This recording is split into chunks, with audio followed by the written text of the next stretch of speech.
trustee company responsibility in reviewing bankruptcy proof of claim. Introduction. I recently read a case from the Court of Queen's Bench of Manitoba. The decision deals with the responsibility of a trustee company in reviewing and disallowing bankruptcy proofs of claim. The case citation is Re 5,274,398 Manitoba Limited 08 Cross Country Manufacturing, bankrupt, 2019 MBQB 89. This is an appeal of Bellman Express Corporation, Bellman, from the notification of disallowance of claim by the licensed insolvency trustee, formerly called a trustee in bankruptcy, Trustee. 5,274,398 Manitoba Limited operating as Cross Nation Production. The company filed a proposal under Division 1 Part 3 of the Bankruptcy and Insolvency Act, RSC, 1985, c. B3, BIA. On February 6, 2018, a creditors' meeting was held in Winnipeg at which time the creditors of the company, existing in person or by proxy, elected to approve the proposal. On February 5, 2018, the day prior to the meeting, Bellboy sent its proof of claim and also registered its ballot voting down the proposal. The trustee disallowed the Bellman proof of claim for voting. The trustee also did not count Bellman's vote against in the calculation in whether the proposal received the required majority of creditors. The court approved the proposal. After court approval, the trustee again reviewed Bellboy's proof of claim. On September 10, 2018, the trustee sent a formal Form 77, Notice of Disallowance of Claim, Right to Priority or Security or Notice of Valuation of Claim to Bellboy. Bellman appealed the trustee's decision to the court. Their right to do so is found in Section 135 of the BIA. The appeal. In the Canadian bankruptcy system, the obligation to prove a claim is that of the creditor. When a creditor files a proof of claim, the trustee has the duty of examining it in order to identify whether the claim stands. If the trustee is not pleased with the proof of claim, he or she might look for additional details from the creditor. The goal of the trustee is to figure out whether the claim of the creditor is a claim provable under the BIA. Once the trustee has made its determination, the claim is either admitted or disallowed.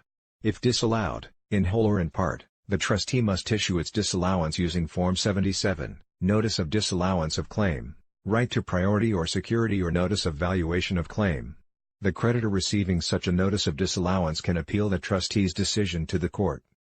In this case, before getting to the merits of the appeal, the court had to decide if the creditor was allowed to present new evidence in support of its claim not previously provided to the trustee. In this case, the court decided that it would be appropriate for this new evidence to be presented. The trustee did not handle its investigation properly. The court was prepared to approve additional Bellman evidence. The court said that the trustee got Bellman's proof of claim and made inquiries through the company regarding it. It obtained specific information and made use of some or all of it. The trustee then developed its notice of disallowance. The court was critical of the trustee's analysis of the proof of claim. The court stated that the trustee should have shared with Bellman the information it obtained from the company and the company's legal counsel which it relied upon to develop the notice of disallowance. The trustee could have also shared a draft of its notice of disallowance to see if Bellman had any other documents or information to refute the trustee's analysis. Unfortunately, no such transmittal of details was provided by the trustee to Bellman before the issuance of the notice of disallowance. The court went on to say that it was this failure to share such details, it denied Bellman of the chance to comment on it. It also, therefore, created this situation where Bellboy had to seek leave of the court for the chance to submit extra details. The court's view was that a trustee could prevent this situation by having telegraphed its decision to the plaintiff before the official notice of disallowance was issued. The trustee should have asked for the Bellman's remarks of any type prior to providing its notice. If the plaintiff failed to react, or react properly, after that it will certainly have a harder job in obtaining approval to provide more proof of its claim. So under these circumstances, the court allowed Bellman to submit more evidence. The review of the claim and the trustee's disallowance. It is a shame that the trustee seemed to stop short of a fulsome review of all potential information before reaching its decision to disallow the Bellman proof of claim. The reason being is that the court spent a great deal of time having to determine the issue of presenting additional evidence. The court was quite critical of the trustee in its handling of the adjudication of the claim requiring the motion for leave to present more evidence. In the end, the court agreed with the trustee's decision to disallow the Bellman claim. The court held that the proof sent to the trustee did not warrant a claim of $3,270,684, or anything near that. To reach a decision to allow the claim, part of which was for the loss of income, the trustee would have to decide on an arbitrary basis. The role of the trustee is to be neutral and rely upon evidence, not act arbitrarily. The court went on to say that there is a responsibility upon creditors in a BO proceeding to equip a trustee with sufficient proof that sustains the claim they are making. That did not happen in this case.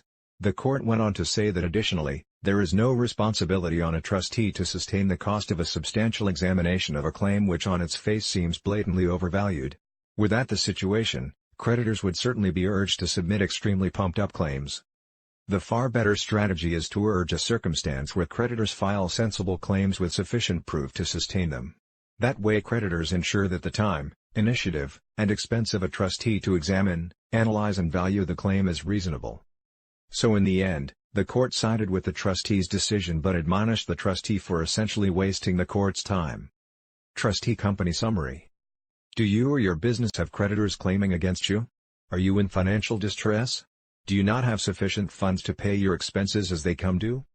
Call the Ira Smith team today so we can get rid of the tension, anxiousness, pain and discomfort from your life that your money issues have generated. With the unique roadmap we establish simply for you, we will promptly return you right into a healthy and balanced problem-free life. We have years as well as generations of experience helping people and businesses trying to find debt restructuring to avoid bankruptcy. You can have a no-cost evaluation so we can assist you to repair your financial difficulties. As a trustee company, we are the only experts recognized, approved and audited by the federal government to offer insolvency guidance and solutions. A proposal is a federal government-accredited debt settlement strategy to remove your debt and let you avoid bankruptcy. Call the Ira Smith team today. This will definitely enable you to return to a brand new healthy and balanced life, starting now. I hope you enjoyed the video. The Ira Smith team is available to help you at any time. We offer sound advice and a solid plan for starting now, so that you'll be well on your way to a debt-free life in no time. For more information on a no-cost basis, please visit our website or call us. Our website and telephone details are coming right up now.